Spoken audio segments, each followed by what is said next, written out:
فرماتے ہیں کہ سلطان محمود ایک نیک بادشاہ تھا.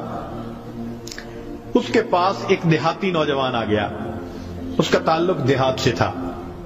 تعلیم بھی نہیں تھی, کچھ ایسی تربیت بھی نہیں تھی, مگر بادشاہ کے دربار میں آ کے جب خدمت پہ لگا تو اس نے اتنی اچھی خدمت کرنی شروع کی کہ تھوڑے دنوں میں بادشاہ کی آنکھوں میں بڑا درجہ پا گیا.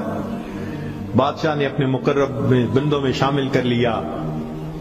اب جو پہلے سے مقربین تھے نا, وہ بہت جیلس ہوتے تھے. ہم بڑے خاندانوں والے اور بڑی عقل سمجھ والے, تعلیم والے, ہم بادشاہ کے مشیر تھے.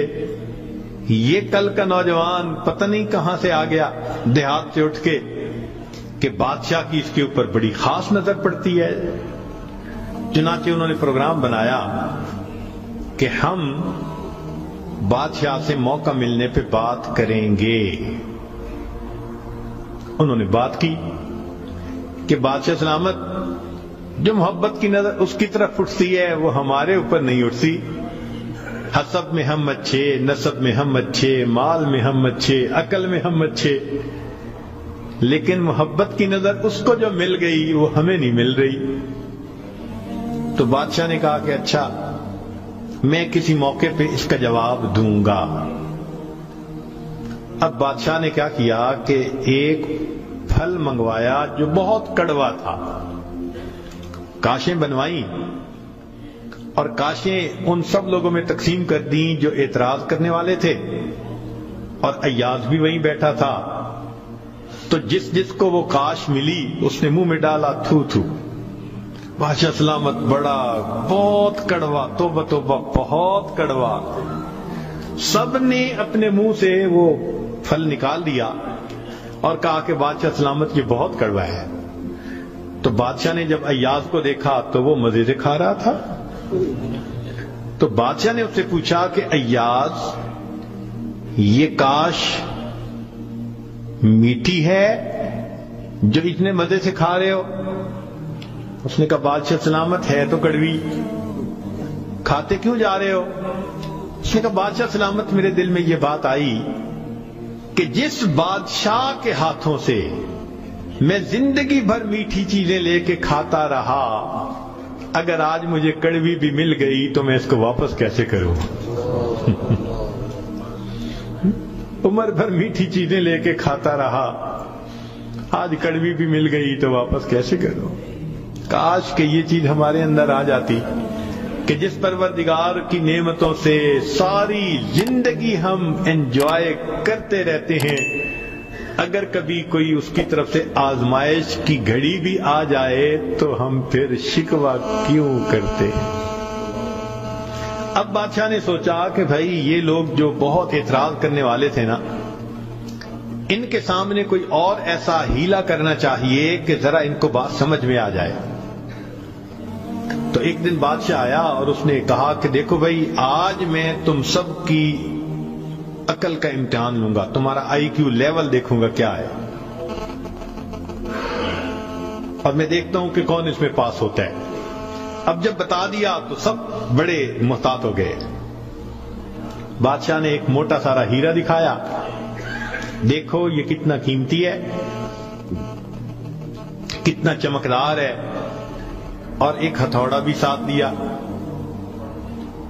اور پہلے کو کہا کہ جی یہ ذرا ہیرا جو ہے توڑ کے دکھاؤ.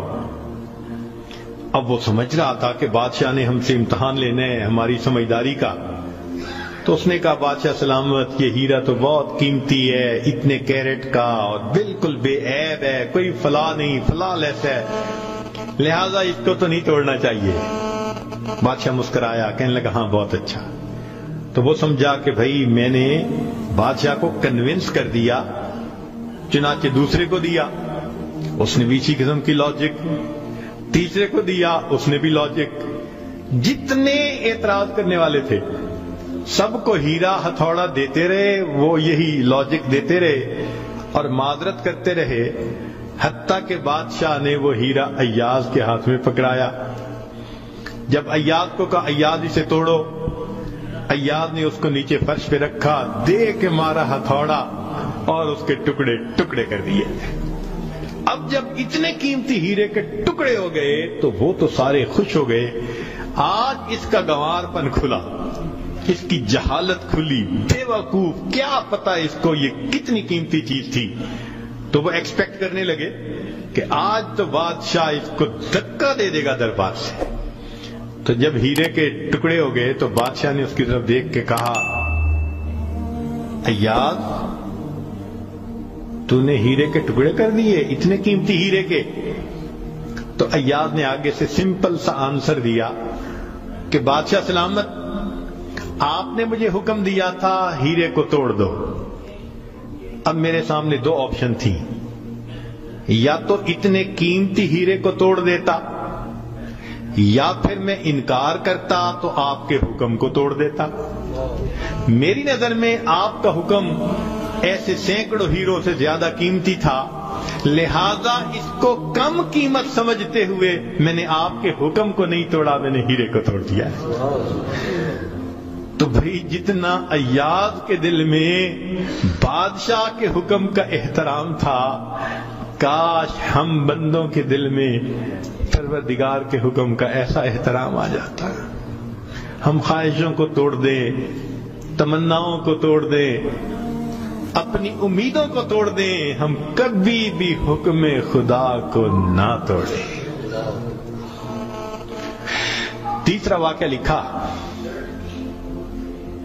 کہ ایک دن ایک معترض جو تھا وہ آیا اور اس نے کہا کہ بادشاہ سلامت، یہ جو آپ کا زیادہ ہے نا چہیتا ایاز، ہمیں لگتا ہے کہ یہ خزانے سے چیزیں چراتا ہے، ہمیں تو شک ہے۔ بادشاہ نے پوچھا کیسے ہے؟ اس نے کہا جی ایک جگہ کلوزٹ بنائی ہوئی ہے اس نے، اور یہ صبح و شام اس کلوزٹ کا دروازہ کھولتا ہے اور دیکھتا رہتا ہے اور تالا لگا کے چابی اپنے پاس رکھتا ہے، چابی کسی کے ہاتھ میں نہیں دیتا۔